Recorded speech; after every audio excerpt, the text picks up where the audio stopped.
So in this freeform tutorial video, I am going to be showing you guys how to favorite a board here on freeform. So the first thing you have to do is open up freeform. Once that is done, just go to your boards here. So for this demonstration, I have board number 1, then I have a replica from a previous video or duplicate of board number 1 a copy. Now if you want to add one of these boards to be your favorites, sort of sort things easier, maybe find a project that you're currently working on, it's super simple.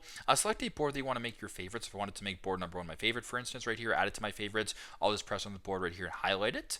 Once you're here, this drop down then appears where it says rename favorite duplicate. Pretty straightforward. Press on favorite right here, and if you were to go ahead and press on favorite right here, there actually is a little red heart right here to where your favorites are. So if you were to go ahead to freeform right here and then go to where it says all boards recent shared favorites, if you were to go ahead and press on favorites, there's a new category here of the boards that you have added to your favorites list. So super simple, super straightforward. This is how to favorite a board here on freeform. Thanks again for watching, and I hope this video helps.